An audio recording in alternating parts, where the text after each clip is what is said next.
What we're going to do today is treat a 60-year-old obese female patient with a massive pulmonary embolism with catheter-directed thrombolysis with an ultrasonic component.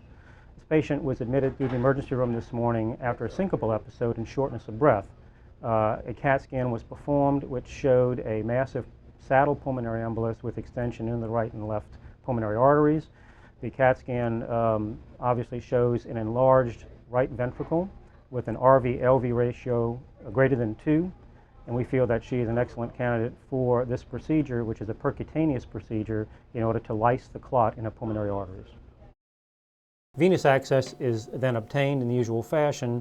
Once the needle is in place, an 035 guide wire is then inserted under fluoroscopic guidance.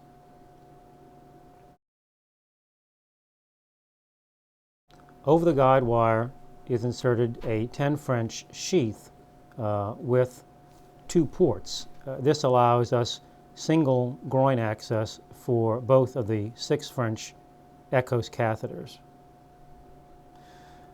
We then insert an 035 guide wire with a directional catheter, position this across the tricuspid valve, the pulmonary into the right ventricular outflow tract, and as seen here, into the left pulmonary artery.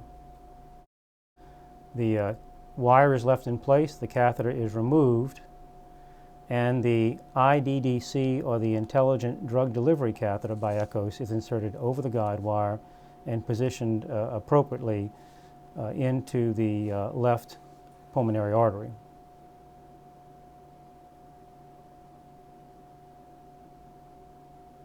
The microsonic delivery catheter is then inserted through the IDDC.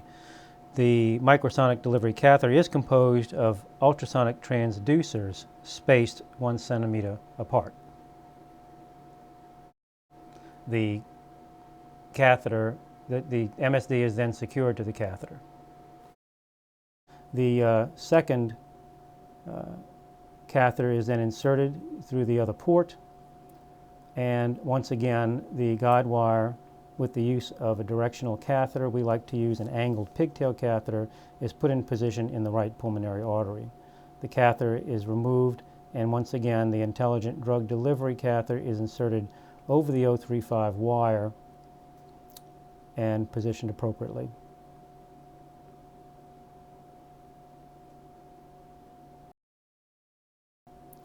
The guide wire is then removed, and the microsonic device is once again inserted and secured to the delivery catheter.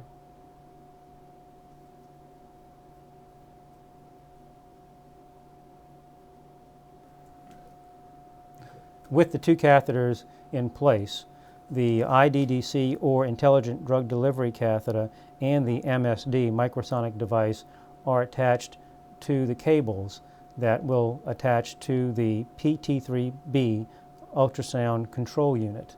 The units are then activated, the ultrasonic energy commences, and at this time a bolus dose of TPA is given down each of the catheters. I like to use 4 milligrams bolus dose down each catheter. After the bolus dose is given, the TPA drip is attached to each of the drug ports, and the patient is brought to the intensive care or coronary care unit for observation. Our patient was typical of the last 28 patients treated in this fashion, demonstrating clinical improvement within 1 hour of treatment. She was totally asymptomatic at 6 hours. Our 48-hour follow-up CAT scan shows a marked reduction in thrombus, however some is still present. What is most interesting in this patient, however, is that the RV-LV ratio is markedly different from the first study.